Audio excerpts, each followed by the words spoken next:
Well, I forgot that Fan Expo's happening this weekend, so everyone is there instead of here. Oh, yeah. No, totally. Fucking fuck them for wanting to go to Fan Expo. I don't want to go to Fan Expo. Guys, I'm here! Oh, I ran all the way here from Fan Expo, and I didn't take an Uber at all. Oh, I'm so tired. I just got here now, and I wasn't on extra or anything. Oh, that was so hard to get here from Fan Expo just now. I mean, you were on extra. You were just talking to us through your phone. Yes, it was. I have a really good mic on my phone for Discord. I was doing it live. Fucking seamless. Yeah. 10 out of 10. Cue the roll call. We are live!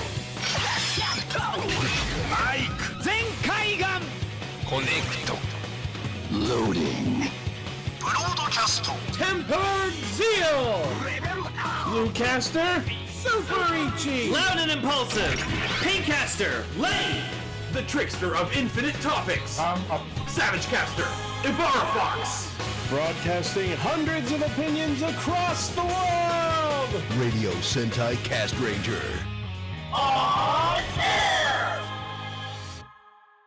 Welcome to Radio Sentai Castranger, episode 257. Senor Blazington, please tell us the Pokemon of the week. So Blaziken. This is your destiny! It's Blaziken. Is it Blaziken? Yeah. Nice. Fuck you, Google Home! Oh. We unplugged you! Aww. Or someone did. Hey, Chris. Yeah? I'm thinking of using Skip the Dishes. Do you have a code? Thank you for reminding me. Make sure to check the description of all of our episodes to use our special promo code for Skip the Dishes. If you haven't used it before, you can get $7 off your first order, which also gives us $7 in credit. Thank you, Chris. That was convenient. So help feed the Cast Rangers and yourselves. And each other. Yep. But yeah, if you haven't listened to us before and are tuning in for the first time, first of all, thank you for clicking on our stupid podcast. Was that good corporate shillage? Yes, excellent. Excellent. We are a gaggle of Toronto-focused tokusatsu enthusiasts who assemble every week to talk about Kamen Rider, Super Sentai, and a third topic of varying degrees of quality. This week is the low end of the bar. We hit the bottom of that bucket. That is your opinion. Hit the bottom of the bucket and broke through the Flex Seal. Oh. And it all poured out. Yup, it's leaking. Ichi fucking loves the shit thing. I don't know why he does. Alright, so for our fourth week of Cowabungust, our Ninja Turtles focus month, we are discussing the first 5 episodes of Ninja Turtles: The Next Mutation, the television show. Why 5 episodes? Are we starting with that, or are we doing No, that? we're gonna do regular first. But the reason we're doing 5 episodes is because for some reason the first 5 episodes were labeled as the East Meets West series. Yeah, I guess it's an arc. I would say it's a story arc if there was a story. Sorry, what was that lane you were playing? Well, man. This... Is this my reaction to this? Us watching this? Oh, for fuck's sake.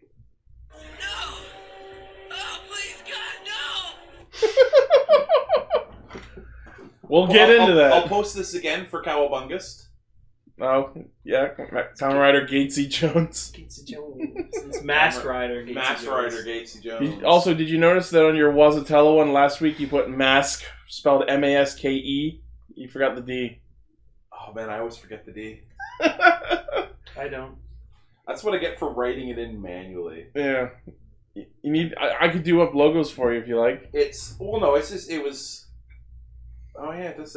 No, it's French. It's masque. Masque. Le masque. Masque right there. Yeah. Masque, right there. Right there. Just from Masque right there was from Simpsons. Right there. It's Ryder. Say it right. Never. But yeah, aside from that, we are talking about Kamen Rider. We were talking about Kamen Rider Zeo episode 48 and Ryusoulger episode 22, which was amazing. A pinnacle, awesome episode from an awesome series. Shut up, Chris. I agree. Ryusoulger was good. It was pretty good too. I get it. They were both good. It was a good week. It was a good week to be caught up on your Rider and Sentai. Well, we'll see about that. Let's get into the Zeo episode. Rider time!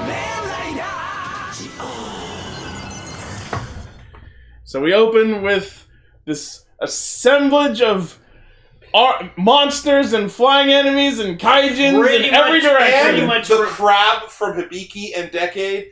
And I swear Decade was like, I am not doing another jam session to get rid of that crab. It's pretty much almost a carbon copy of like the opening of Decade episode 1. And his immediate response is, I'm going to destroy this world. Looks around again. Fuck it! Let's bail! Because he realized that he'd have to do another which I would love! Yeah, man. Okay, that's the thing. It's like, have you ever seen the meme when you try to describe Kamen Rider to your non-Sentai friends? And the Hibiki ride? Oh, my bad. Yeah. But the fucking last episode ends with this tense scene of them about to fight all these monsters, and then the first shot of this episode is them going, fuck it, let's run away, and leave all these innocents to die! Sounds about right. This is Tsukasa we're talking about. Did we actually just run out of budget in the penultimate episode? It's like the end of Angel, when it's like they fucking all these CG fucking things come off, like, alright, I'll take the dragon, fades out. But like, why did we go through all this fucking pointless bullshit of setting up this big amazing fight with all the monsters and then just leave? It might happen next week. Because like even writers can be overwhelmed. Yeah, what the fuck are like 4 guys gonna do against that? They did some. Well, Tsukiyomi's like, fuck this, I'm gonna shoot some bitches. Yeah, so they go back to Kujigoji Hall and Decade starts telling them about his explanation of what's happening, and he says all this bullshit about how originally the riders existed in their own timelines. Are you kidding me? We have mountains and mountains of evidence to prove why you're wrong! Not only do we have 10 years of crossover movies, but fucking the second half of the show has been Sogo interacting with the past riders in the current timeline! Well, maybe he was going to their worlds. How? Maybe he wasn't going through time, he was going through space. There was no wall, there was no effect of any sort of world travel. Everyone since the half point of the show has been in the current timeline, in the current dimension! The show's just been a mess. Oh crap, my eyes have gone cross-eyed. Decade is bullshitting, or this show just actually has given up on its own writing. It's given up. It's given up a long time ago. Oh my god! One more episode, I'm finally free! I could take another season. Can I get a shout out for Zio? I can get one more episode in. Zio, aka Decade Season 3-0. Season 3, we're still on Decade Season 1-0. This is Season 1.5. Yeah. 30 episodes does not a season make. And then Decade turns to Sogo and goes, yeah, by the way, you caused this by creating the Grand Zio Ride Watch, so congratulations, fuckface. Well, Yeah, you could have told me that while I was making it. You were fucking there. Right? You gave me a piece that led me to getting it.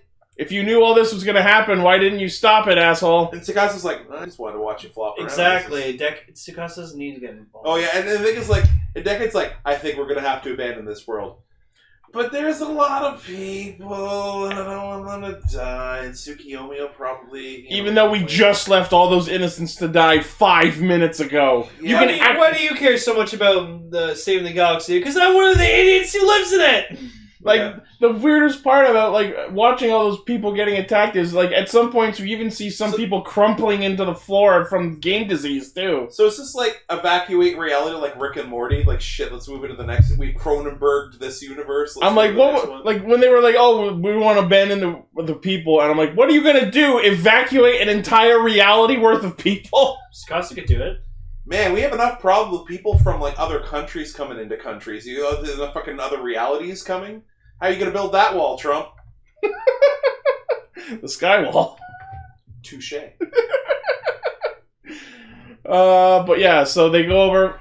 So they've been talking a lot about how Sogo supposedly has 3 options. Save himself, save Soup, or become Omazeo. I don't know why these are mutually exclusive options, or what the fuck entails. I love that you've written, I choose option 4, fuck you. Yeah, Sogo literally goes, I choose option 4, fuck you. Fuck everyone. Yeah, so apparently according to Omazeo, when he goes to meet up with him later, Omazeo's like, Yeah, no, Schwartz can't do shit. He needs you. Schwartz is a punk bitch! He needs you He is not to destroy the world.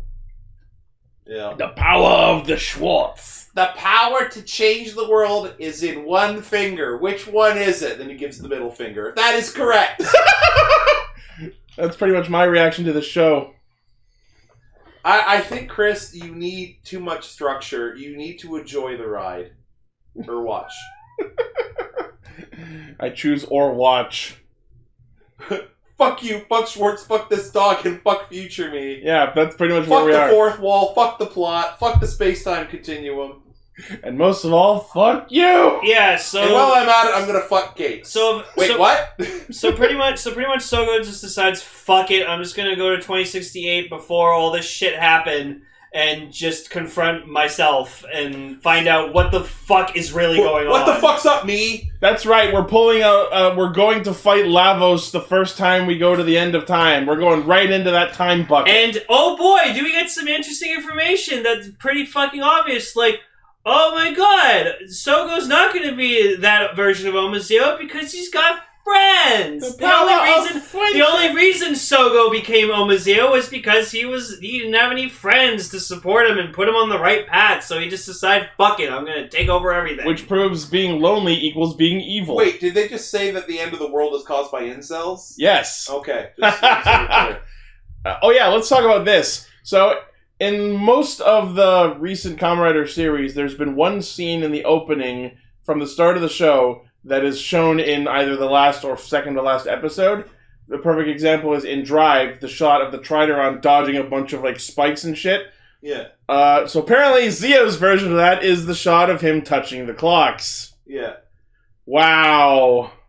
I'm disappointed. He Yeah. touched the clock. I also like, oh shit. Like, I was hoping that the connection to the opening was going to be the shot of him standing in the time travel, like the world between timelines. You know what I mean? Yeah. I was hoping we're going to have like a big final fight between dimensions, like Zio versus Omazeo fighting through time. Oh, Ichi. You know that it's going to be. I need to stop giving show credit. Yeah. Yeah.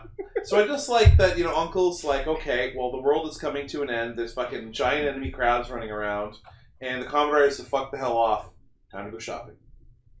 By merit of the ride watches being gone and him carrying a box we don't get to see the contents of, I am assuming that he is fixing the ride watches. Yeah. Oh. You didn't put that together? No. I mean, he fixed the time train. You can fix anything, except for a sandwich people will sit around and eat. Yeah.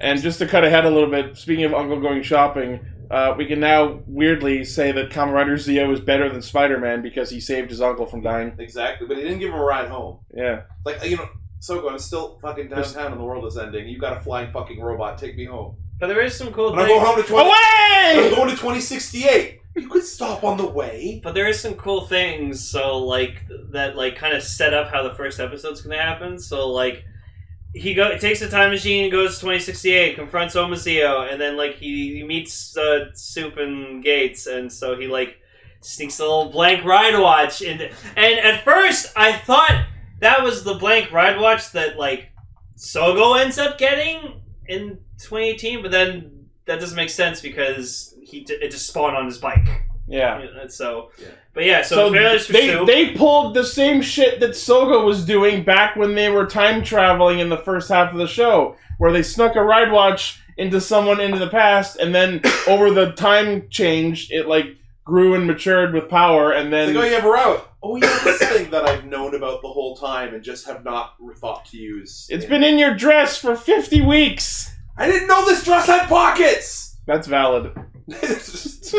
She didn't know the dress had pockets. But no, a thing that Ichi actually brought up that I think actually makes a lot of sense. So when Omazeo kind of sends Sogo back, he like just sends him through a portal, and his time machine is left there. Like, they don't show it, but he came there to 2068 in the time machine, and then Omazeo just like portals him back, which means we can assume that the time machine was left in 2068, which means that's probably how Soup gets the time machine to go visit Sogo at the start of the series. But how did Gates get his? He stole it when he stole the ride. I think he just went to Obazeo's house cinema and took Obazeo's everything. house. He took everything that wasn't bolted down. Like, he's got like Omazio's collection of miniature hippies. Like he's just holding. Omaziu's just holding the Gates watch. Ah, now I have the most powerful ride watch in all of history. Hey, Omazio, what the hell's that? Huh? Nothing. What? Ah, Gates! Oh no, From you, Cohen! Yeah. But yeah, I think they accidentally explained something, but then also made it a paradox because if they got it because Sogo had it, and they had it because Sogo got it, then it's a fucking paradox. Blaze, I know you want it to be true so badly, but Gates isn't. Just Sogo's because son. there's pouring of Sogo fucking soup doesn't mean Gates is their do you son. think Gates is Sogo's son? Yeah. Give me back my son! Any excuse. Oh yeah. But yeah, in our Discord, someone posted a hentai of Sogo fucking Tsukiyomi. I don't trust hentai.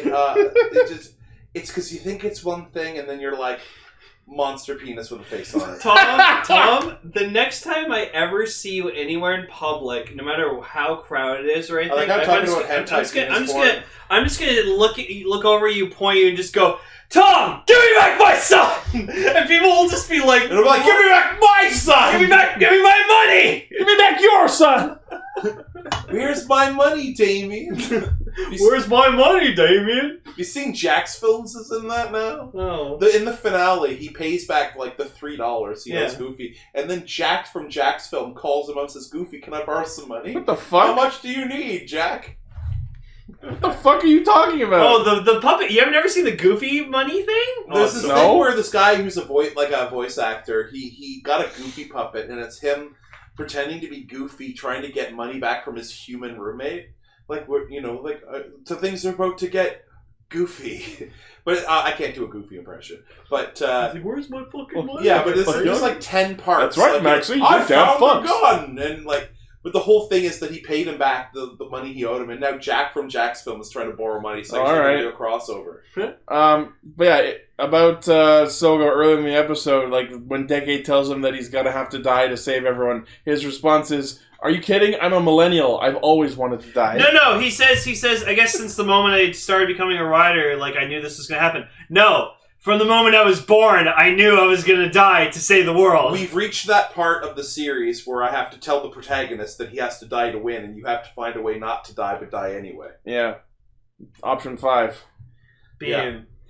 But yeah, so Sogo saves his uncle, and he makes a big deal. Uncle, I'm a Kamen Rider! And everyone watching the show went, yeah, he knows. You've made it super obvious. Fix the time-traveling train! Yeah.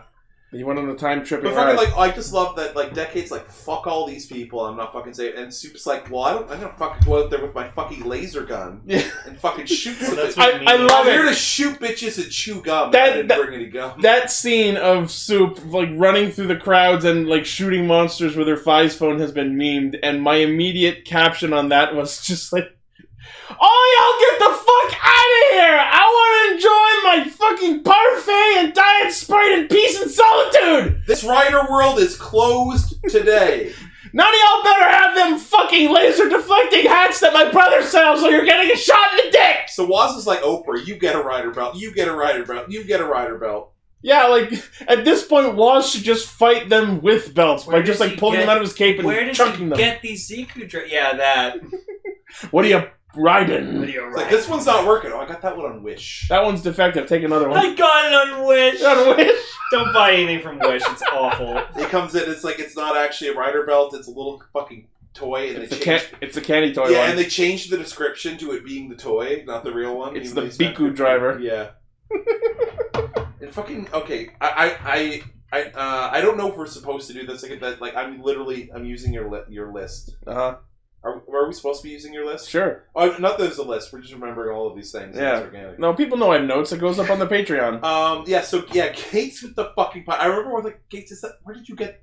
Or, you know what it reminded me of? Just like Soup is just like, what do you have? What do you have? Rusty pipe. No! And chases after him. He picked it up and he ran off with it. Speaking of Chase, Chase dies again this episode. How many times would I watch that man die? No, but I actually kind of like that they kept the continuity with his character because, as everyone knows, Chase was a roid mute built by Krim Steinbelt, and in his programming, he was programmed not to harm a human being. And since he is the base version of himself, he doesn't have... Because remember, I think Brain reprogrammed him to not have that. Yeah. Oh, this is cool. It's Tsukuyomi Marika armor. That's pretty cool. But then he met Kiriko, and he was like, oh, I gotta remember saving you. Kiriko, who wouldn't fucking open their heart to that woman? Oh, Kiriko's amazing. Open your He smiled! No, I didn't! Yeah. Yeah. I have a plot clock to fix. So Sogo, decides, fuck it, I'm gonna use Trinity to fight Omazeo. Which was completely pointless. All it did was yoink Gates and Waz out of their current fights for fucking 5 minutes, and then he just turns it off and sends them back. So some people probably died as a result. The whole point of that fight is he needed to find out what Schwartz was up to, and he figured that Omazeo would know. That was the whole point of it. But why did he need Trinity for that? No, okay. So he's used Trinity A because that was like the most powerful form he had at that point in time. Because Grand Zeo doesn't exist right now. Yeah, and it's because he wanted to find out if that was actually a form that Omazeo remembered, which Omazeo responds with, "Oh, I've never seen that form before." That form's non-canon. And the thing is, he probably didn't expect Omazeo to know that form, so that's why he was able to surprise him. I don't care why he was there if it was pointless. That explosion panorama was fucking gorgeous. Including a gratuitous close-up on Zeo's ass. Okay, good example of why I'm right about this. In Build, when fucking Bloodstark knew everything that Sento had, but then Sento used Octopus Light, and he actually threw Bloodstark off a bit because he didn't know about that best match. So, you know what? I'm gonna give you full points for that. Yes, points. That'll be on the test. Yeah. So Omazeo's just like, yeah, no, Schwartz is full of shit. He needs you. Oh, Orb in our chat. Omazeo was supposed not to know about Trinity. Yeah, it's gonna be the last episode. He's gonna turn into Trinity. He's like, by the way, I got some friends. Fuck you. Like, who are those? I have this thing of I have nothing but time. My left nut and my right nut. Oh, also, Waz, checked the Wikipedia, the Writerpedia, or, He finally remembered who Chase was. Yeah, it's just looked at... Because the thing is, he's like, oh, why didn't he know? It's like, well, he hasn't read the whole fucking book. There's, 90 common writers. I've only memorized the main 20. Yeah. I wanted to flashback again and just him blowing himself up. Yeah. Speaking of Waz... I feel like the show's writers have also forgotten the fact that Waz actually works for Omazeo, because when Zeo goes Trinity, Waz makes no comment or objection to fighting his actual Wagamao. I think he's decided that he's committed to that one. That one, he's now going to ride the cycle through.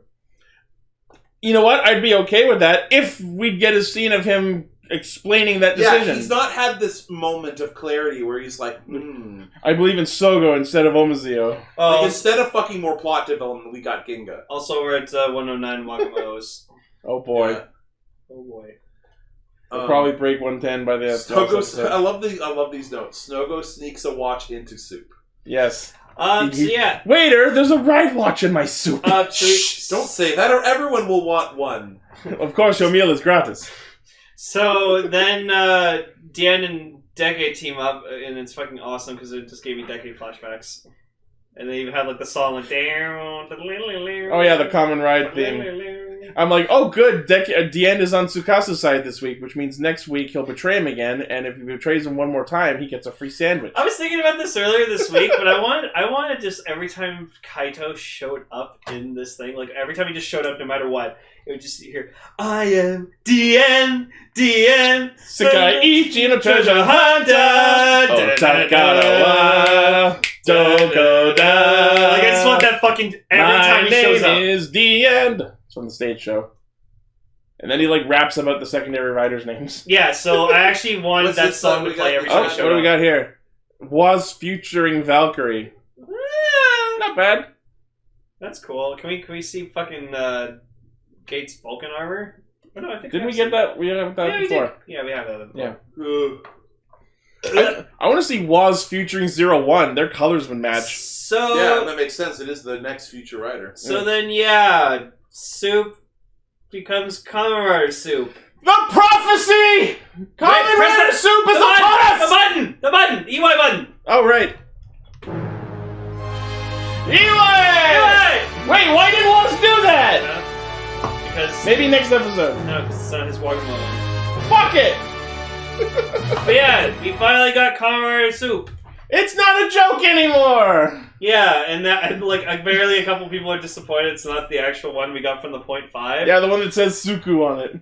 But can I just say, this suit is awesome looking. So apparently, her helmet's based off of like a certain type of like female brand watch, where it's like I think it's like a moon watch or something. Well, yeah, her visor's in the shape of a crescent moon, and her clock hands are at 2 o'clock. It's almost like her name means Moon Princess. Yeah. But I love the chime because it's just like Kamen Rider Sukuya Mi. It does seem like they've thrown way too much plot at us like this far in the game. Yeah, everyone's pretty miffed that this is happening in the last episode. Like, where was this 10 episodes ago? I love those episodes, but it's like you really should have like given us time. Like, it's like, wait, this is happening. Oh, this is happening. What's happening? Oh, shit. We still don't even know explicitly what these quote-unquote 3 choices that Sogo has to make are. You didn't hear people complaining about this shit when Grease Blizzard happened, because Grease Blizzard happened, everyone's like, yes! This means that there's 22 minutes next week to sort all of this out. Yep. And you know that they're not going to. It's going to be like... Black hole, kill them all, erase the show. I wouldn't go that far. That's your answer to everything. I mean, apparently next episode, Sogo just decides, fuck it, I'm going to become Omazeo, and he becomes Omazeo. He's going to go with option 4. Fuck you, Schwartz. I'm gonna Omazeo, Kamen Rider. I'm on my way. Give me just one episode. There's a rider very deep inside. I saw a thing from Kamen Rider Zeo, and I've got in my head, Zeo. I've got in my head, stronger than before. Go, Zeo! Oh yeah, no, we made those jokes when Zeo got announced. That song is so fucking catchy. Yeah. Okay, so... Oh, when Decade and Dien fight another Decade, we get to see another Decade do another dimension kick. It had like a skull on it. It was awesome. That was fucking beautiful. I loved it. Right? And then, like, fucking Schwartz get fucked! Schwartz is, like, giving Decade shit, just being like, yeah, you're really half the fucking rider you're supposed to be. And Decade's like, man, it's kind of funny, like, I was watching with a friend who loves Tsukiyomi, and she was like, oh man, I can't wait to see her fight. And I'm like, because she saw the henshin? Yeah, she saw the henshin on Instagram, which is all over it. And I'm just like, no. And the thing is, we're like halfway through the episode. I'm like, she's going to get the belt right at the end, and she's going to henshin, and then it's the same next time. Yep. And she's like, that would be dirty. And I'm just like, there's no way that's They do it all the time! Yeah. Like, if a reveal like that, it's perfect cliffhanger fodder. This was a reveal that wasn't even hinted at in any magazine scans. Of course they're going to do that. Yeah, I know. Like it was pretty... It did catch me... Well, I would say it caught me by surprise, but I saw it on Instagram like a week ago, but... Yeah. All like news like this always happens the morning after we record. Yeah, like we're gonna wake up in the morning and it's gonna be like fucking Uncle's a Kamen Rider or something. Fucking why not at this point? It's Kamen Rider late for dinner. Kamen Rider clock. Yeah, or Chronos. Yeah, actual Kamen Rider Chronos. It'd be funny if he pulled out the Chronos, like he just literally was Chronos. I think one of the Dark Riders Schwartz should have summoned was Masamune. That would have been fucking Speaking awesome. of Dark Riders, the fact that Chase defected and started fighting the Roid Mutes means that that's yet another Dark Rider that Schwartz summoned who turned on him. What's that, like 4 now? Well, he didn't pick him for his loyalty. He picked him because you're fucking badass. Yeah. Also, it's because he like Waz is not reading the Wikipedia. Also, you just assume that you're a robot. You have your programming, so you're programmed to kill. I think Schwartz pulled this plan out of his ass. Yeah. Schwartz pulled this entire series out of his ass. Well, yeah, he was waiting for Sogo to get fucking strong. So he could do my work for me, bitch. Stronger than before. Go, Zeo. I can't take no more. No, Zeo! So do you think we're gonna have like a revelation of like who Soup and Schwartz's like father is? Like, is it Omazeo? Narutaki. I would love that! So it's like he shows up at the last minute. I got at least 2 more. Give me the money! Burn the fucking money! So, next week, Sogo becomes Omazeo, because fuck it, and I'd like to be happy about seeing what looks like Gates dying, but we already know the V-Cinema's coming. And on that point, I would like to make a prediction. This episode will probably, by the time this episode airs, the finale of Zeo will have aired already, but we're recording this Friday night, so I'm putting my prediction down. Gates is going to die in battle, and then maybe, this is the final sliver of credence I will lend to the show's writers to do something clever. Gates will die in battle, and then will spend the power of the Revive Watch to revive. I don't think that's how Revive works. But it could. Why else is it called Revive? I don't know, it's fucking being clever. This is the last bit of good faith I will give this show to have clever writing. If that happens, I will be satisfied. Chris, why are you holding all this hate? Just let it go. Let it go. Let it go. Can't hold it back anymore. Who thinks Chris should just let it go? I'm going to kill Let everyone and then go of your myself. anger. Listen, man. Let go of your anger. The snow shines bright on the mountain tonight. Anger leads to hate. Hate leads to suffering. Suffering leads to another season of Zeo. And Zeo leads to Ryusoulger. Kaboom! Oh, nice song.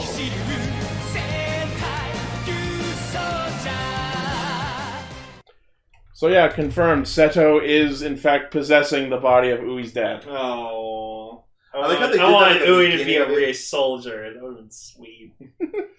Yeah, what happened? We're doing some stuff with Geysorg. What the fuck happened with that? He just pops in and Geysorg leaves. just fucks off when he wants to. You know what? He's worse than Zamigo. You know what his night name is? Sir not appearing in this episode.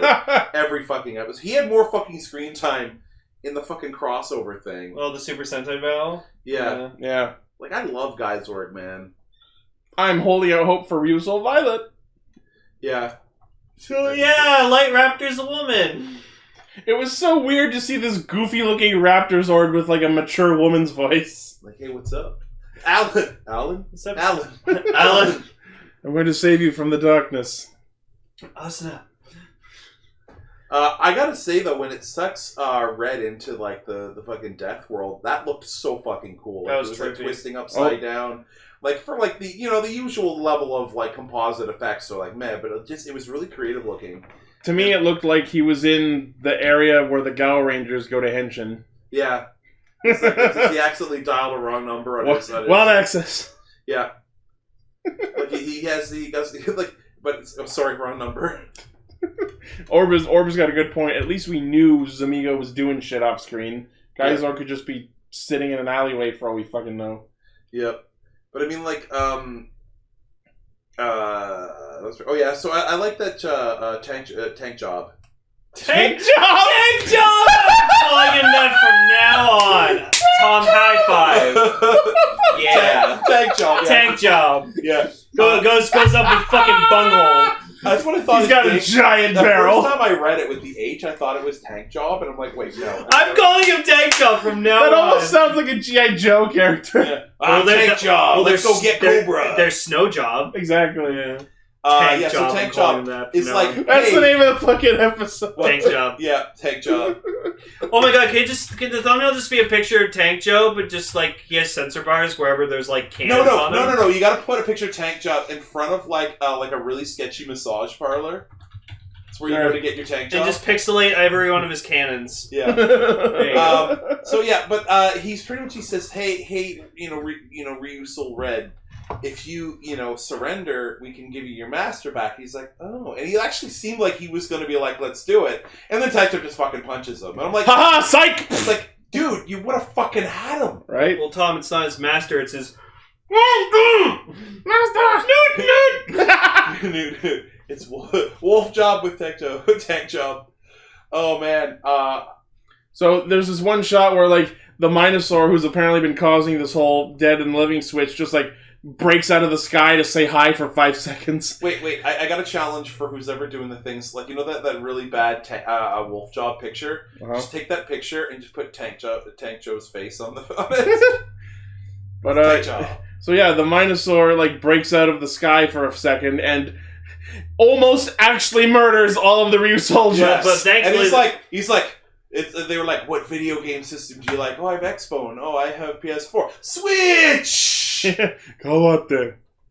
But due to their amazing training and willpower, they're able to, like... Yeah, get the fuck back in here. Just fuck you, soul! Where do you think you're going? Asuna soul! Build the soul! I was actually happy, because, like, how many episodes is it where, like, somebody's soul leaves their body and they gotta go put it back in and that's the plot? Yeah. It's like, shit, is this another one where it's like, what, like one guy passes and he's gotta get all... It's like, no, no, we're not doing this. Get back in here. Yeah. No, we're not doing that today. So yeah, apparently the reason why some people are back is because the Minosaur's ability to fucking switch, like, life and death around, and so, you know, but it's like soul for a soul. It's like the soul stuff. A soul for a soul. For a soul. You must give up that which you love. Asuna, daughter of Master Pink. Fucking probably, who knows? I'm gonna take Lane's, Phasma. No! And then somebody come back from the dead. Like Chris's love for Zio. Oh, I thought you were going to pull a grandma's boy with my Phasma. I was like, no thank you. But yeah, so we find out that the Minosaur was spawned from Master Pink. My question immediately following that was, how the fuck did a Minosaur attach to someone who was already dead? Yeah, and how did a Minosaur come from a box or a rock? The worst part is I have no response to that. Yeah. Minosaurs can come from fucking anything. A fucking Minosaur can come from Kanalo's dick for all I care.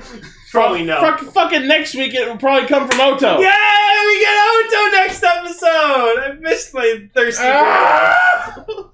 No, I don't actually fucking think that. I don't think of Oto that way. I just think it's funny that she's a 13-year-old girl playing a 123-year-old woman who's thirsty as fuck. I just think that's funny. I just came up with what I'm going to refer to as the 13-year-old. That's pretty good. Sweet thirsty. I gotta say, okay, so cool moments. I'm throwing in the cool moments today. When Ryusoulger, I can't even remember his name. He is so fucking generic. Yeah. He falls from the sky, and like as soon as like I got this, and fucking like catches, like he's got to be like a 120-pound man. Yeah. That drops 15 feet, and I'm just like, and I just love like, oh, Asuna's got it, and it's like, and the thing is, he catches her like this, like she catches him. Yeah. No problem. Yeah. And then he looks. He's like, oh, the brute strength I make. And he has this little, and this is the only real acting moment of the episode. And he's like, oh, maybe your brute strength isn't freakish. It helped me this one time. And like Asuna always gets pissed off every time someone mentions her strength. Good thing you caught him, because he would have broke his fucking ass open. Yeah, he would. I love Asuna. She is both adorable and cool. And this was you know what? With all the weird shit happening, this was a really solid Asuna episode. You know what? I gotta agree. Like she did some cool shit. Her nickname in the Sentai community is Ryusoulger Pink. That's awesome. Yeah. Ryusoulger Pink. That's good. Pink. She's really adorable on Instagram, by the way. You know who else? Follow her on Instagram. Yeah. You know who else is adorable? Yeah. Crayon. Oh, yeah. Oh my god, just the lengths the man fucking goes to, like... He sacrifices 3 mooks to get Tankjob revived again. He really wants a tank job. Yeah. He wants a tank job. I'll give you 50 times as many points for a tank job! Yeah, he's like, I'll give you like 50 million points. I was like, I will take these 3. And I love it because the monster effectively goes, ooh, that's a lot of points. Here you go.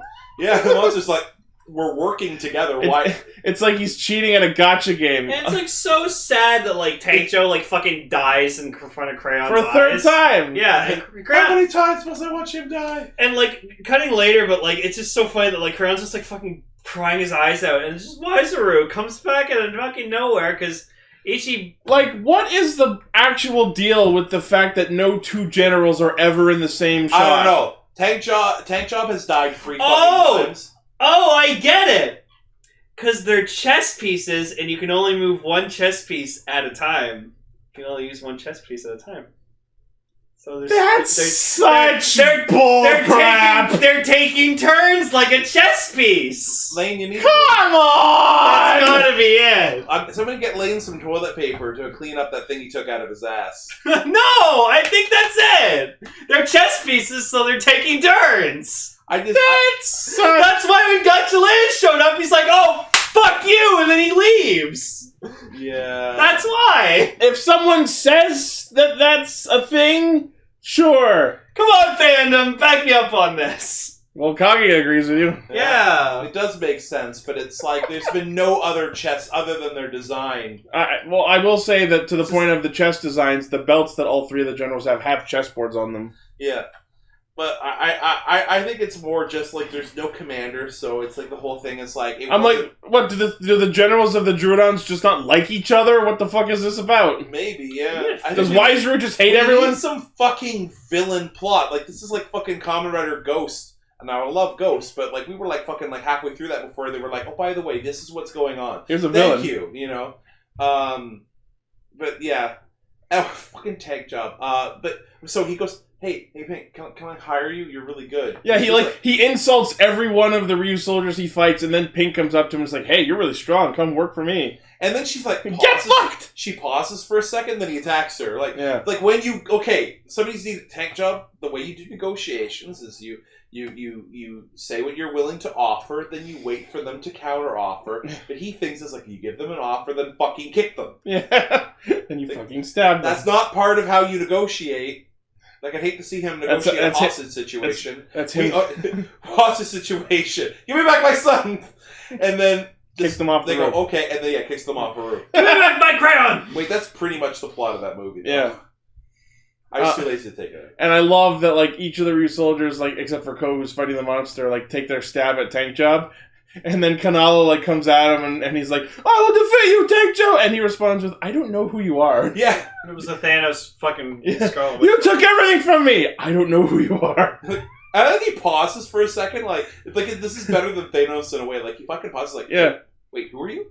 Like he has, like Thanos is just being thrown shade. I'm pretty sure he kind of guesses that she's, like, an Avenger. But the whole thing is, like, I don't know who. But this one is like, wait, where did this guy come from? Because he was dead when he arrived. Yeah. Even though he was around last week and still didn't know who he was.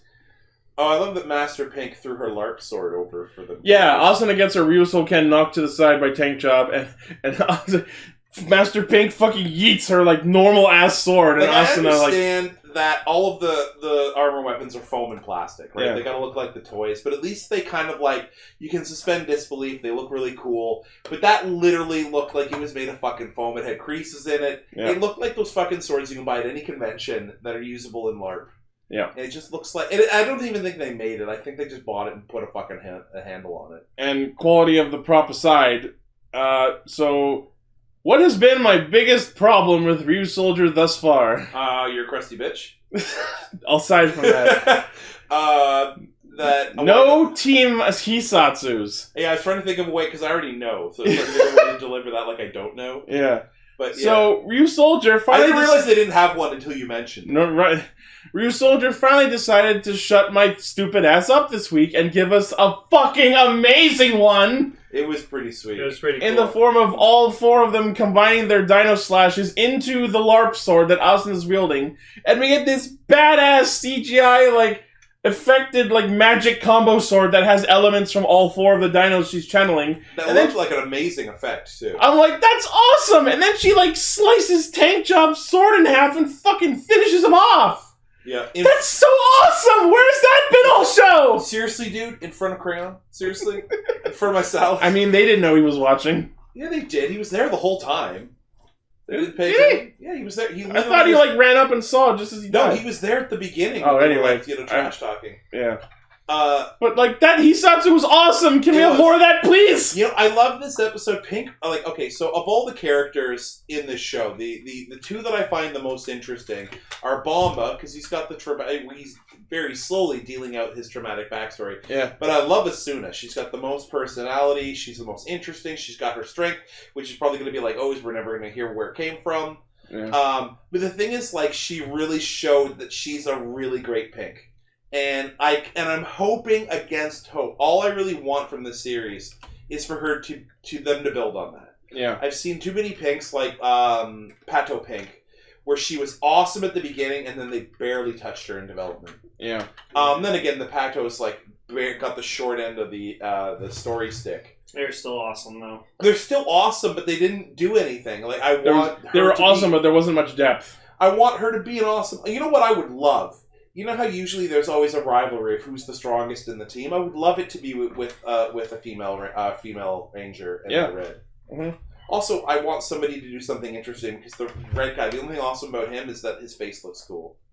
And that he threatened to smash Ubi's face with a hammer that one No, time. but Bomba I like. He's got the whole thing he's you know, I'll do whatever needs to be done. He's I'm going to kill fucking kids in one episode. I'll stab a rock, fuck it. Yeah, exactly. Like, he's an interesting character. Yeah. And he's got this, he's the only one that has, like, this badass backstory. But, I mean, well, as cool as the armor was for Red, as cool as... Oh, yeah, Cosmo armor. That just felt, I don't know, I just kind of dialed out of that. Like, that fight had no stakes. It was just, I got a new thing, gonna kill this guy. Like, even though the fight to kill Tankjob, as you pointed out, was technically pointless because he was gonna take that out anyway. Yeah. It was the interesting fight. It had character development. It had interesting stuff. It had that team Hesots. Meanwhile, Red is sitting in the fucking Zord going, oh, here's the new toy of the week, kids. Yeah. We're floating around the fucking Phantom Zone, killing the monster of the week so that everyone can die again. Yeah. Gao access, die. And, but I mean, like, I really couldn't give a shit about him. Like, and the thing is, we've had so many strong Reds. Like, Pato Red and Lupin Red were fucking amazing. Yeah. Lucky was fucking amazing. I would argue that, but we'll see when we talk about the upcoming Lupin versus Pato versus Q Ranger movie that got Somebody released. from Ryusoulger might have been okay. I don't know if I've seen that one. I assume they have a red. No, Yeah. Yamato was a pretty awesome. Yamato's legit. Well, he was awesome in Greatest Battle. Mm-hmm. Does he have a fucking whale form? Yes. That's fucking amazing. Oh, Zuo Whale is Awesome. Go watch Zyuohger. It's I good. just love. Okay, I love that moment. It's like, Asuna, you were my worst student, and then fades away. That would have been fucking. That would have been the fucking funniest shit ever. That's like Maybe just edit fucking- that. Yeah. fucking breaks her, and but you had it was the strongest heart, and I'm like that was actually pretty sweet. Yeah. I'm basically saying like you are not the best, you are not the smartest, you are the stubbornest, and that actually means something. Yeah. And then all of a sudden, like, she's all choked up, like, hey, what's going on? And fucking, like, Red throws Melto under the goddamn fucking cat bus. Yeah. From Kamen. I know, you were making fun of Mel, right? Yeah, fuck Melto! Yeah, everyone hates him. That guy's the worst, right, Lane? Yep. We don't even show him on our fucking video because he's cut off by the chat. Yeah, fucking Melto. Go back and get a better wig. Get some fucking development. Fucking, we almost found out why his hair was blue and then got interrupted. I was so mad. It reminds me of a Gokaiger, when it's like, this person had a tragic backstory, this person was an ex-pirate, this person was this. What about Doc? Oh, skip him. It also reminds me of Super Mega Force, where like the Jake is like, "Why am I switching from black to green?" There's a perfectly good explanation for that. Uh-oh, monster attack. Also, Ui learned to cook Hamburg right before her mom died. Yeah, again. and she's like, I like to think of myself as an amateur cook. That looked fucking gross. Like, I mean, like, if you that wasn't caramelized onion. That was fucking burnt onion fucking paste. Secret is to overcook Caramelized, the onions. yeah, it drops. The secret is love. Caramelized onions means that the onions have become transparent and soft. Meaning that you could put it in there. If you have them burnt, like cooked that much, when you put them in the fucking burger, they're going to burn. She's overcooking those fucking hamburger steaks, and it makes me mad. Like Ichi talking about Zio letting him down. I'm gonna come here and make you guys hamburger steaks. And you're gonna think it's gonna be amazing, and then Chris won't eat it because it's not chicken nuggets. You got me there. Yeah, but it's a hamburger with gravy on it. You'd eat that. I'd eat that. Ko did put on the cosmic armor, and I love those armors. Oh, the armor that looked sexy. Like one side was like nice and like kind of like this pearlescent white, and then the other side was like this nice like shiny like vinyl kind of black, glittery black. It looked gorgeous. Takayaki Kurayami. I like the suit more than I like the guy wearing it. No, I like Kishiryu Cosmo Raptor. Cosmo. It's not great. Can I call him Kramer Raptor? Sure. I like that he We'll never see him again. I like that he had like a sword We'll of bust through the dimensional wall. I like he had like a sword of light and a gun of darkness. It'd be like Pegasus somewhere near the end. Remember me? So next week we get I forget the name of it, but the Rainbow Ryusoul that apparently grants wishes, and oh boy, fucking Oto's back. Kyoto! Can she wish to be played by an older actress? Because I'd be okay for that. Yeah, that's what I'd wish Oh, I for. love it. She just like fucked off for a bit, and then she comes back, and she's like a fucking like 20-something-year-old. I think She just like goes through puberty in the span of a day. I think she and Geysorg were hanging out, and they will probably be relevant in the next arc. I was saying I want one episode. Just we were wondering where the fuck Oto's been. Geysorg shows up. They like knock the helmet off of Geysorg. It's just Oto. Nichan! My kebab truck went under, and I had to do things. Oh, it's the fucking the wise one. I wanted a man inside me, but I decided to get inside this man instead. Woo! We should have been selling crepes out of a cat bus. Oh yeah, it was funny when Set like got taken back over by Ui's dad. So he's just like, Oh, whoa. Oops, out of MP. No, Bye. No, those weren't a little brown. Those were like burnt. It was a burnt fucking paste that she was scraping off the bottom of the thing. Caramelized is brown around the edges and translucent. The shit that she made wasn't caramelized. The shit she made was cremated. Rest in peace, onions. It's like, I taste nothing. It's like how's that hamburger taste? It's like ashes in my mouth. Whoa. Well, you've convinced Kaguya. Yeah. No, like you can have, you eyeball it, like there's a range of, like, you can have a little bit of char on the outside of it. Okay. But I mean, that was a fucking, like, scraping that shit. Okay, this is such a derailment, but I gotta talk about this. So apparently Disney Plus is coming out with a show called, hear me out people, this is fucking amazing and perfectly, like, genius. The World According to Jeff Goldblum. Oh, It's just a show about Jeff Goldblum going around places and just doing shit as Jeff Goldblum. I'm watching that show. That show sounds amazing. It's gonna be awesome. You asked yourselves if you could, but you didn't ask yourselves if you should. So it's a Grandmaster series. Oh my god! Yeah. Oh, that'd be amazing if you just went like there's an episode. I like that I did a Christopher Walken impression for Jeff Goldblum. I'm fucking tired. My Right? impression I'm sucks. That's nothing new.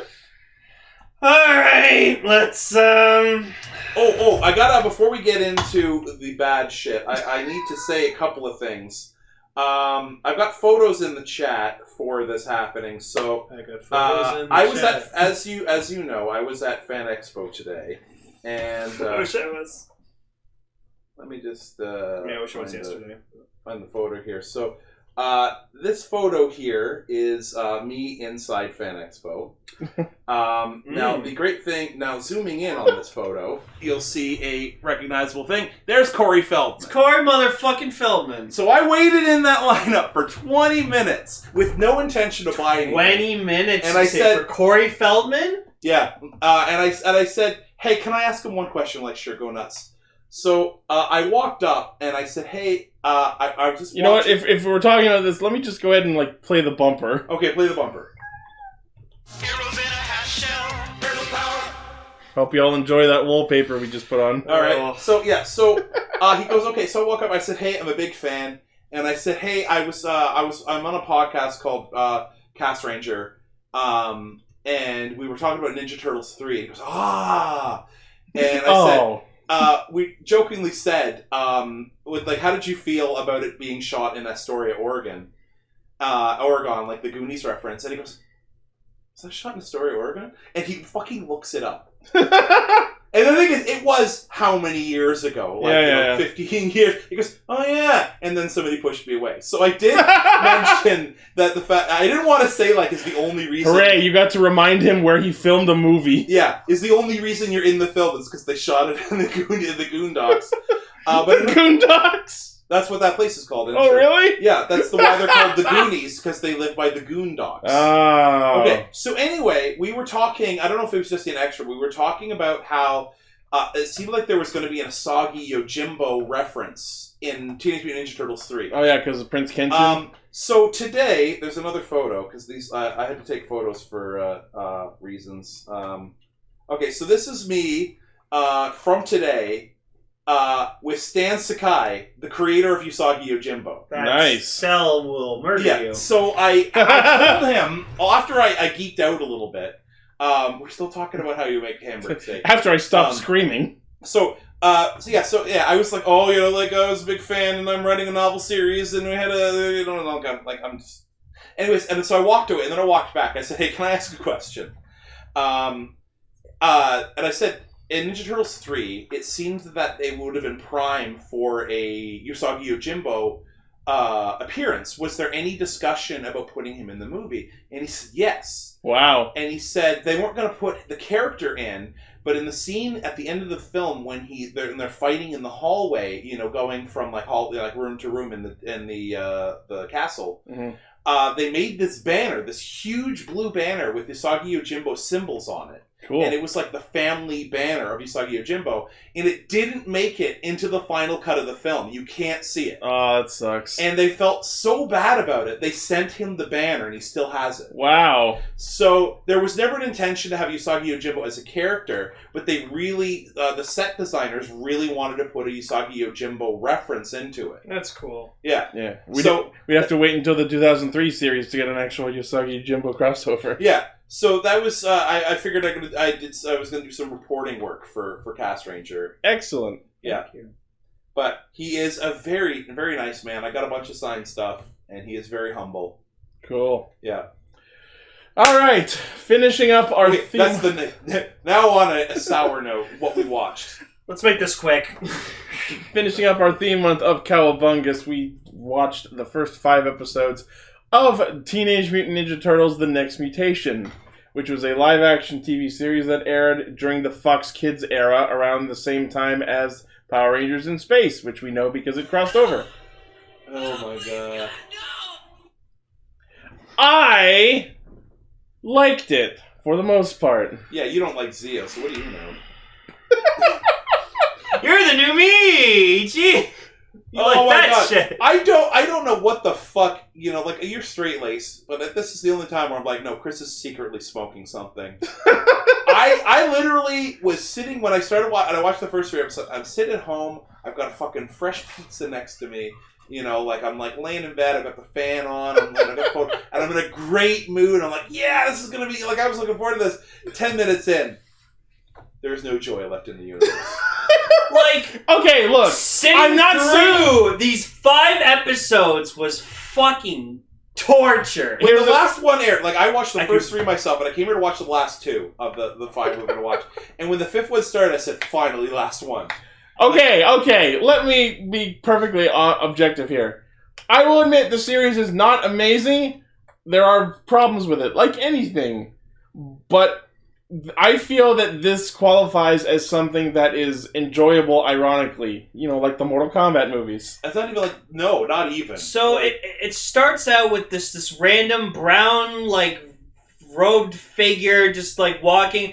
It's not saying anything. It's just, this old man is just acknowledging this brown robe, but it's not saying anything. And then, later on, the hood comes up. There's nothing under the hood. There's nothing there. I have no idea what the fuck. And then just the turtles keep talking to this something, and they refer to it later as Venus De Milo. I don't know what the fuck, they're saying it's a female turtle, but, there's no such thing as a female turtle. I don't know what the fuck, the bumper we have here, it's just Tom in the picture. I don't get it, so. You get it? He's pretending Venus De Milo doesn't exist. Because Venus De Milo does not exist. Afterwards, they said. The idea of the scenario, I don't have a problem with. The fact that there's a lost turtle that's a woman. Yeah, that's fine. That seems like a good idea on paper. The problem is she's uninteresting. The gag that she... she's foreign. She doesn't know how slang works. And, it's just she's just such a non-character. And I don't know if she gets better, but in these 5 episodes, I did not care for her at all. In all seriousness, though... That's the true female turtle. In all seriousness... In that series. I don't think... Yeah. Yeah. In all seriousness, though, the concept of having, a female turtle, that's fucking awesome. That's really No, cool. on paper it works. I liked Venus De Milo when I was a kid. The idea is fine, the execution is what sucks. Okay, here's the thing.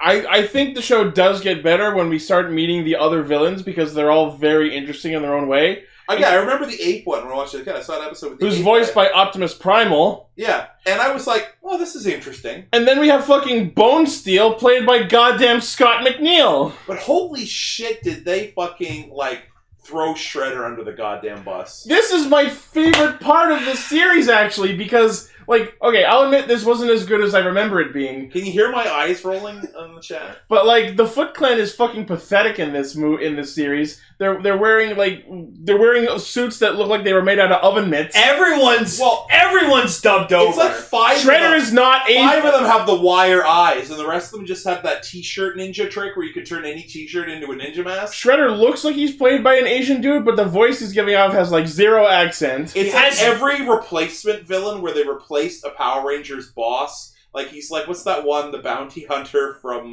Dino whatever. Like what is his fucking name? The one they put in for the Kishiryu version. Like Slag the bounty hunter or something. Oh, Sledge. Yeah, it's like it's basically the same idea. And like his voice is so bad, his dialogue is bland. Like when he's giving like a speech to like his Foot Clan members about like killing the turtles. We will kill the freaks. Like literally, I think he repeats the exact same thing every time. He just words it differently to make it sound. Pisses me off. And the worst thing is about Shredder in this, no cape. He has no fucking cape! I like Shredder when he has a fucking cape! Didn't you have like a fucking window you could have taken it from? But here's the thing. Shower curtain? Here's the thing. Yes, the Shredder and Foot Clan may be pathetic in this series, but it's okay because they're gone after episode 2. You know what almost seems to me? Like the writers are like, yeah, the Foot Clan are so like, like they're not cool. They're so yesterday. Yeah, so we're gonna fucking just kick them out. We're gonna put them in. Did you get the fast forward reference? Yeah. We should have watched Fast Forward instead of this. It would have been so much better. You know what bothers me? My point is, Venus De Milo is amazing because the first thing she does after meeting the turtles is drop down from the fucking ceiling and mindfuck the Shredder! Yeah, and he's never seen again! Yeah, sure, she mindfuck... Well, like, okay, so the way she mindfucks the Shredder is she brings it back Orokusaki and like, realize how evil you've become! You're the Shredder now! Destroy the monster! Wait a minute, she erased the Shredder? Yeah. So she erased all the trauma the Ninja Turtles put on him in the other 2 movies, so like he's gonna retire now and he's gonna have a Zen garden and he's gonna open up like a restaurant in downtown Vancouver, New York. And Vancouver, New it's York. gonna be like, a Orokusaki sushi. Oroku sushi. Oroku sushi, yeah. And like the turtles are gonna come by one day because they hear it's really good sushi and it's gonna be really awkward for a second. He's like, I need to tell you, I held a lot of rage in for the 5 of you. You changed my My life. counselor tells me that was wrong. I used to think that you ruined my life when you threw me into the back of a garbage truck and your friend said oops. And then when you tricked me into knocking down a pier on me and while that guy was rapping, I used to think that you ruined my life, but I realized it was Shredder who ruined Orokusaki's life. Allow me to give you some complimentary turtle soup. Shit! It has not actually turtle, it's beyond turtle meat. And by the way, since you made a reference to Casey, here's another big problem I'll admit with the show. No Casey, no April. Yeah, no replacements. No person, like, holding that role. Like, you need a... Like, did Casey and April, like, marry and go on a honeymoon or some shit? Like, other than a supposedly Bone Steel and, like, some members of the Foot, that's the only human characters we get in the show. Yeah, like, you know what gets me? Okay, so, Corey Feldman, aside, those moments where they're just, like, trying out catchphrases and just saying shit. They're saying shit like, bodacious! They're saying it at times. Total turtleification. Oh, God. No, like... Raph rocks, he says, like, 5 times. Yeah, that's my problem. Like, in the original, they're saying it at times like, we're doing a thing. We should say something. This has that Power Rangers thing of going, like, we need to put in a certain amount of yes every 5 seconds. Yeah, we're filling airtime with random dialogue. Okay, so, like, Venus is, like, fighting the Foot Clan, and Raph is running to help her, and it's like the fucking scene in Enter the Fist, where he's like, I'm coming! And he's running toward the thing.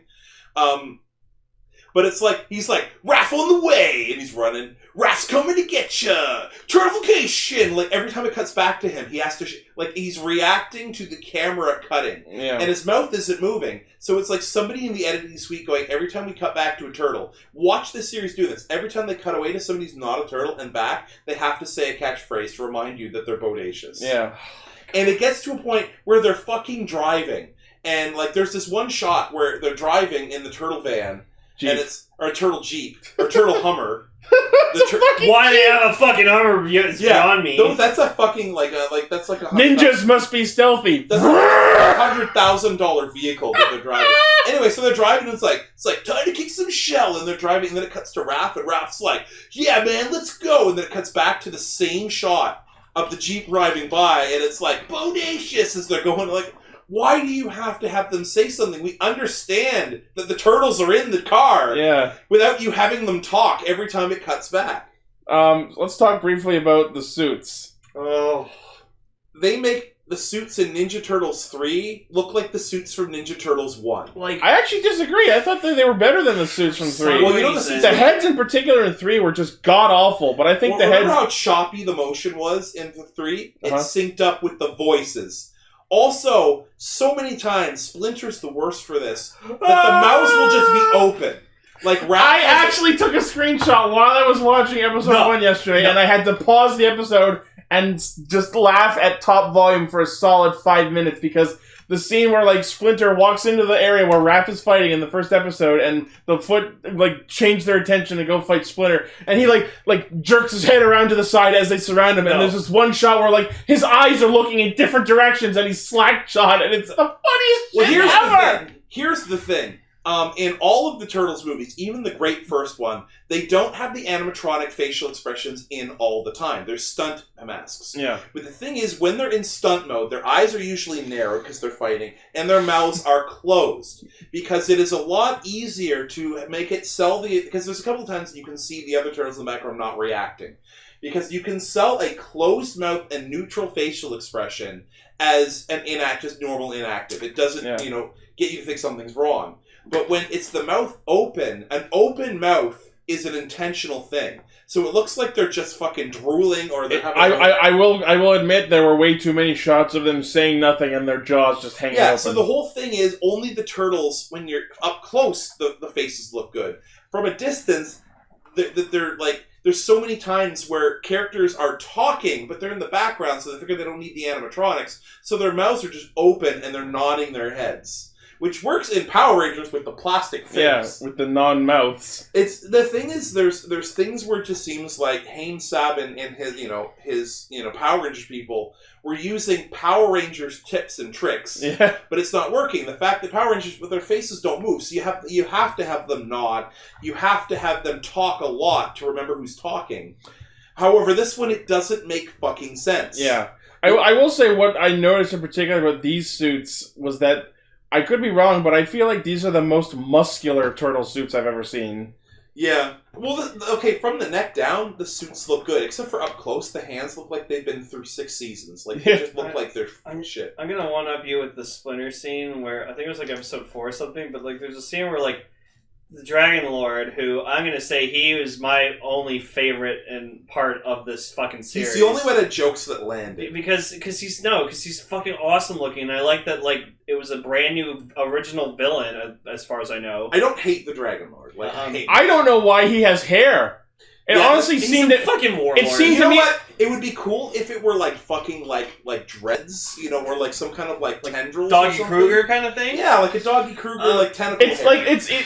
It came off to me as Shang Tsung turned on his animality and got stuck. So there's a scene where just fucking like Dragon Lord like comes out of like this mist. And he's just like walking, he's like, and it just does this fucking zoom in of Splinter just going, just like fucking just slack-jawed, just like zooms in on his face. And I was like, oh god. Also like, it's like, well, she'll teach the turtles how to get here, and I'm telling you about this trap. Turtles show up. Splinter's their trap at all?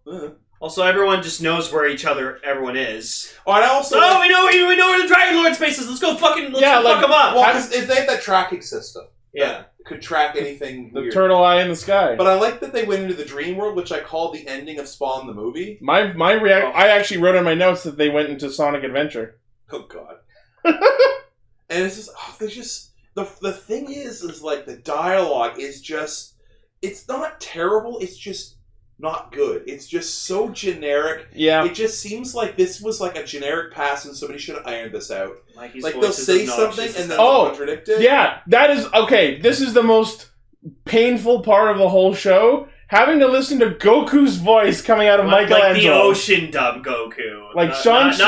No, it's not Sean. Isn't that? It's not Sean. Okay, sorry. I mixed up. The guy who voiced Moroku, whoever it was. It's Kirby Morrow. Kirby Morrow, that's him. Yeah. Having to listen to Kirby Morrow's voice coming out of Michelangelo was by far the most, like, disbelief like shattering Also, thing of the whole show. Their discussion, this is a thing where like none of this would fly now because it's like it's like a bunch of white writers in a room in LA, Which I call waiters. Yeah, are writing this script going, okay, we should have her be a little different. Let's make her Chinese themed, not Japanese. Oh, right. Okay, she's not a ninja.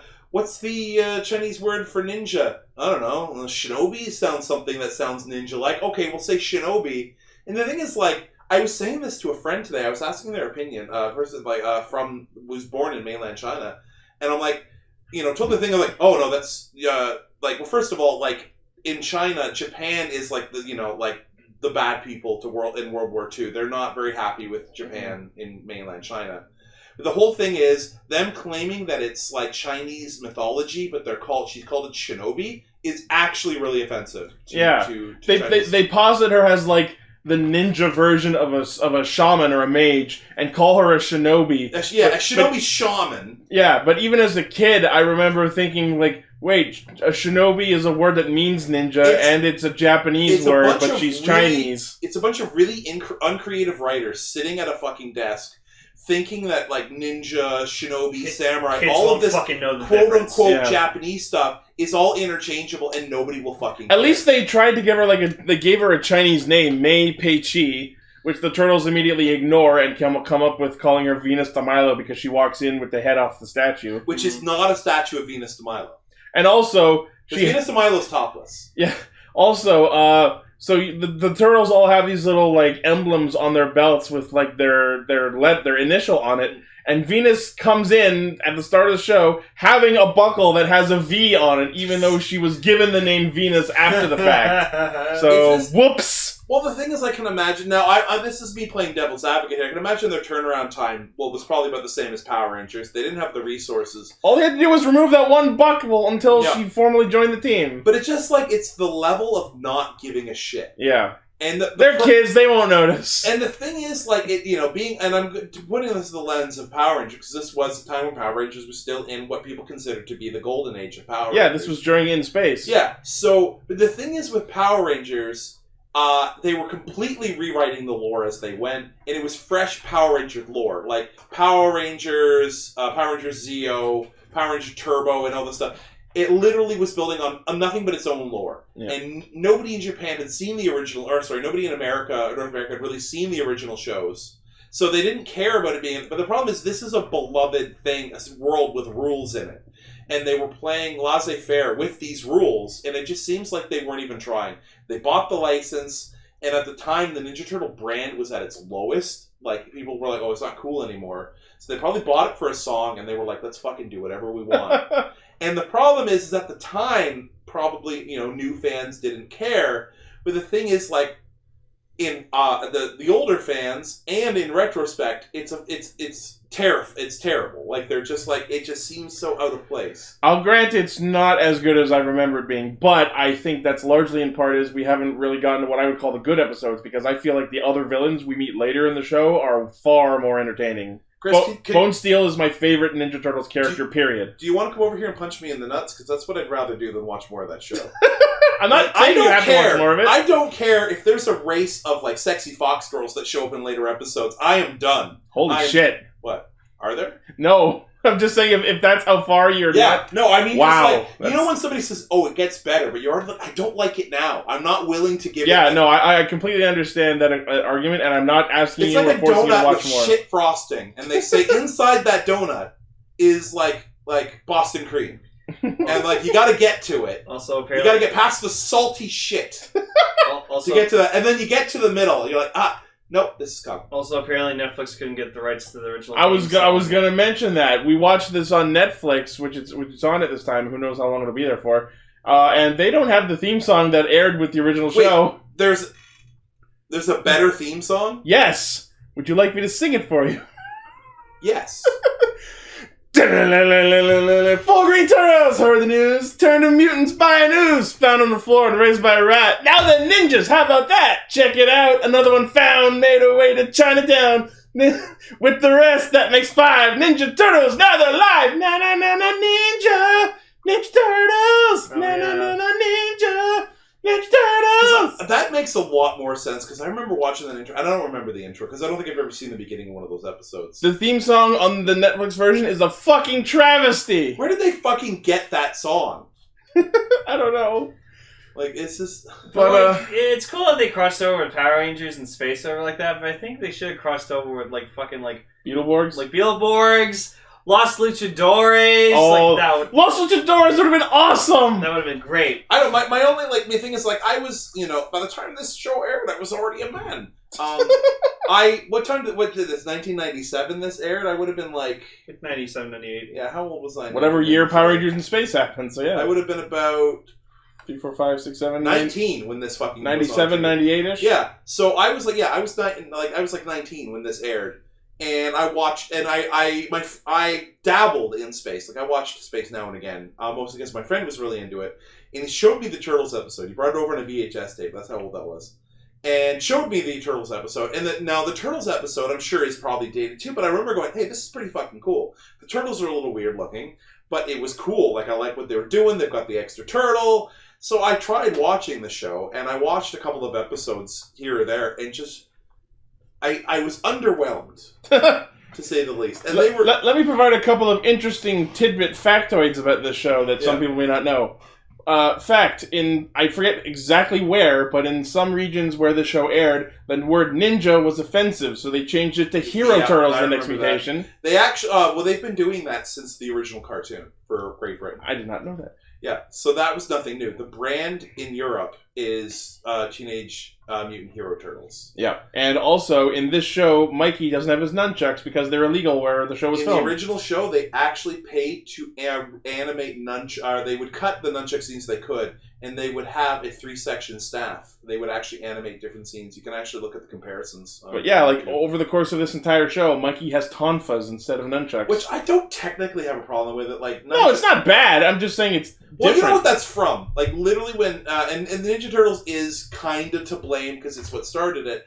But some kid made some fucking nunchucks, you know, in his garage and hurt himself, like, literally hurt himself really badly. Because you can...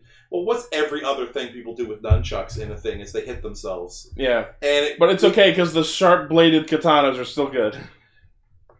And let me just quickly comment. Well, swords, daggers, and staffs are classic weapons, meaning that you can say, well, it's in Robin Hood, it's all this stuff. But nunchucks are new, pretty much new to Western audiences as a weapon. You know, like other than Bruce Lee, nobody's seen these weapons really, like in the mainstream. So the nunchucks got the blame, and it's like Ninja Turtles got the blame for being too violent, and the nunchucks were the foundation of that. Yeah. And it even and they banned it. They banned it in the UK. And like Soul Calibur, for example, if you have a UK version, Kilik is a completely different character. He uses a 3-section staff. Maxi. Sorry, Maxi is a completely different character. I was going to say Kilik, my boy. But quickly comment on the weapons. In this series, Leo has a pair of katanas that combine and separate, which is awesome. Those are pretty cool. And he kind of uses them. He actually clangs swords. Yeah, and Donatello has a staff that extends like Goku's power pole. I love that, and I do love the double-sided side, though it makes no fucking sense. It looks cool. Yeah, he combines them like it's a fucking Darth Maul's weapon or whatever the fuck. I'm thinking of Gabran. Okay, is this a thing from the cartoon that the turtles ate really disgusting shit? Like, was that in the original cartoon? No, they just ate pizza. Like, hell, at one point Michelangelo goes like, "Oh, let's get pizza," and just all the turtles go to him and say, "Grow up," and I was like, what? So is it the whole idea that these are new extreme Ninja Turtles? Well, they're 17. I think at one point I see Raph throw a slice of pizza at someone. Well, also, like, when they get their butts kicked by the dragons, they get frozen pizzas and they put them to Oh, yeah, Mikey's got a frozen pizza nursing a wound. Like, is this the whole thing like pizza isn't cool anymore? Like... That's kind of not okay. Fun in an aquarium, and now which apparently has shit security because they just walked in. But it was an actual aquarium, so I was impressed with like fake branding. Making jokes about Marineland. So like, I don't know. You know what the thing is? This show, what I'm going to give it is no, it doesn't suck ass. But you know what it was? Boring and uninteresting. And that is worse than sucking ass. Like I like Beetleborgs more than this. I've never seen an episode of Beetleborgs in my life. I love it. It's fun. I will admit I like Beetleborgs more than this also, but I enjoyed this. Like, but I still think is the Beetleborgs the one that had fucking Jay Leno the clown? Yes, the one we have the toy of. Fuck. It's our Flabber doll. Yeah. Shit, it's like you don't need an Annabelle doll. You got that fucking thing. It's Flabber. That is his fucking name. Flabber. Flabber. Yeah. Oh man. Yep. I haven't He's a watched that show. phantasm. Phasm. I was weird though. I actually was really into Mass Rider when it was on Oh, I like for like a hot minute. One part I thought was slightly annoying but funny was the little sidekick dragon Wick, who would come up with this serum of invincibility, which by the end of the 5th episode we found out was a fucking placebo, so that entire arc, which involved killing endangered animals, turned out to be completely pointless. You know what? I loved that. That was actually fantastic. It was funny, but it just invalidated the entire last 2 episodes. It did. And that puppet. Okay, so the dinosaur and the puppet were the best characters in the show, in my opinion. I love how you thought Dragonlord was voiced by David Kaye. It sounds so much. It's like it does. David Kaye's non-union. They should have gotten David Kaye. That would have been amazing. It's David L. David L. Like it's because the thing is, everyone always like yes. I like this show as a kid, but like as an adult now, like especially like being like 30 years old, I'm noticing while I've been growing up and maturing as an adult that like I'm really like looking at stuff that I loved as a kid, going, this is stupid. Well, the thing is, the problem is I call it maturity appreciation syndrome. Meaning that when you watch like Transformers and G.I. Joe as a kid, like I did, and I thought like, oh my god, this is like badass warriors, badass robots. And then when you get older, you remember it being badass, so your brain remembers it being that cool. And I was rewatching a bunch of Transformers episodes recently. And holy shit, that show is like animation mistakes everywhere, bad voice acting. Okay, here, what is the fucked up thing that I don't the most offensive thing? Have you heard of Carbomia? No. There is a few episodes where they go to this Middle Eastern country that was run by a brutal dictator, and the country was called Carbomia. Oh, no! Apparently, a guard told me about that. He said that they did like remove that because it was offensive. They did. Also Casey Kasem, who played Cliffjumper, left the show because he was so offended by it, and so a lot of apparently they got put back on. There was a fan petition of it put back on to some of the Blu-rays. Like the name, well, because they wanted the original in all of its glory. I guess I can understand. And the thing is, the only defense that they have, other than Carbomia is a little too much on the nose, is that it is specifically referring to Omar Gaddafi, and he literally was very similar to the caricature they painted. I mean, on the same note, you could argue that preserving it is in a retrospective way respecting it, because it's the same way that, like, I think it was Looney Tunes who prefaces a lot of their older cartoons. Whenever they wasn't a cultural thing. This was literally the writers making a bad joke. No, I get it. But the what I've seen, I think Looney Tunes do is whenever they re-release their old cartoons, I think that's actually what they did. Yeah, by racist standards back, like in modern standards. Like, these shows like. Everyone's talking about how badass Thundercats is. Now, go online, watch the Thundercats intro. It stands up. It's still fucking badass. Have you watched the fucking show? No. Like, Vulture Man literally has a superpower potion. This reminded me of this episode. He had a superpower potion that he mixed up that made it so he could fly like Superman, and he was super strong. And literally, like, they beat the shit out of him, and he runs out. He goes, "Oh, my superpower potion! I can never make it again!" And I'm like, it's so cheesy, so shitty. The animation is terrible, but people remember it with a child's eyes, because the thing is, when you're a child, it doesn't take as much to impress you. Yeah. And these shows, people are like, oh, I want a gritty, like, Saving Private Ryan, G.I. Joe reboot. I'm like, that's not accurate to what it was like. They fucking shot lasers and they never fucking hit anybody. Yeah, but I wanted to finish my thought from earlier about what Looney Tunes was doing. Whenever they re-release their older cartoons that are seen as racist by today's standards, they always preface it with these screens that are like, yes, this was created in a time where people were of different minds, but to erase it or not preserve it is just the same as saying that sort of racism did not exist. Yeah. So it's putting it out there as originally published, but saying that this is no longer okay. Yeah. This show, back to The Last Mutation, this show... Next Mutation. What was the last Should have been The Last Mutation. Well, the problem is that it has a problem that a lot of mid to late '90s shows have, and that was that feeling in the '90s like we need to reinvent shit. We need to everything's so badass now. It's extreme. We need Vanilla Ice, and it's just like the problem with it is where was he in the show? At the time, you thought it was thought the show was passable. I didn't think that anything was wrong with the show. It just wasn't for me. The thing is, watching it now, it is so '90s dated. Like it is just it just hurts to watch it a little bit. I think I'll keep rewatching it just to see if the rest of it I don't want to say holds up. Does that fucking old guy, the blind guy that Splinter's playing chess with, does he come back? I think so. Because that was like the best thing they said. That was cute. You know. Also, some of the lines that they chortled off in these episodes that I actually chuckled genuinely at was throughout the whole first 3 episodes, Splinter's like, no, we must be defensive. We only fight when they bring the fight to us. At the start of episode 4, Splinter comes in. I have changed my mind. You can't do that, Master. Yes, I can. I'm old. Be defensively and fight. And be defensively take the fight to them. We fight defensively, not offensively. Yeah, well, the dragons are offending me pretty much. Yeah, and then there's this one scene like a minute later where Raph busts into the dragons who are hunting rare animal parts, and they're like, "We outnumber you 10-1," and his response was, "Yeah, I thought I'd keep things fair." That was a badass line. The problem is that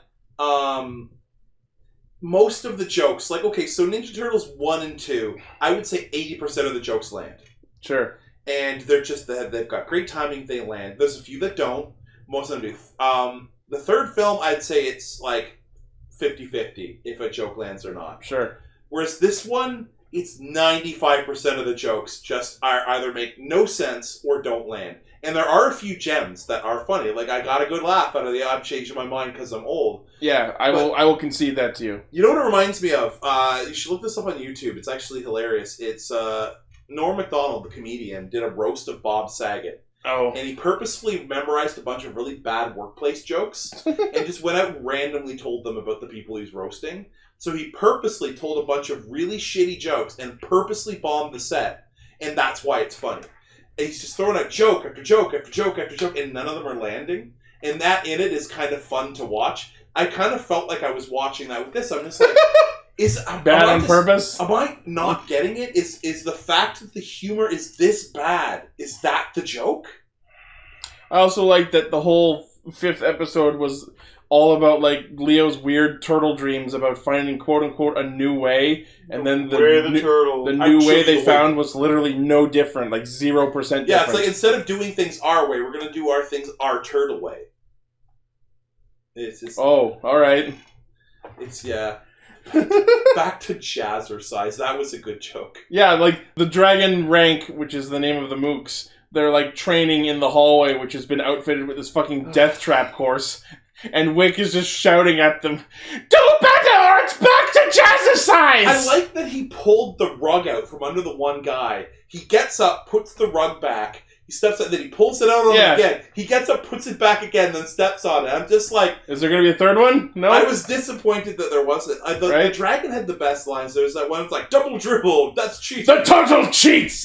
Does this fucking magical dragon from thousands of years ago know the rules to basketball? If he can figure out how basketball works in fucking 3 days, Venus De Milo can figure out, what the difference between cake and pie. Yeah. I mean, I will grant her that, like, there are 2 very similar sayings. One uses pie and one uses cake, so her confusion in that particular instance is slightly slightly forgivable. They need to tone that shit down. Yeah. That joke, because they've used it sometimes 2 or 3 times in a conversation. They almost milked us! That's creamed us. And things like, and she would just do it, and I'm just like, it's just the only thing about her interactions with the turtles is the fact that she can't get a saying right. Yeah. Oh, no. Her character dialogue and such may not be amazing, but I was just impressed by the fact that she mind-fucked the Shredder and shot a fucking lightning bolt to disarm the Dragon Lord of his sword. Bakugan. Oh, Bakugan, that's... Oh, fucking Bakugan. Fuck Bakugan. Fuck. Hooray! Blaze wants real bad for us to talk about Bakugan, but I refuse. No, I'll tell you why. I have a weird story about Bakugan. Oh, God. I'll tell it in like 2 minutes or less. Okay, I was working for an advertising agency. And we were talking to Spin Master, and they were like, "Oh, we want you to do the advertising and the website for Bakugan."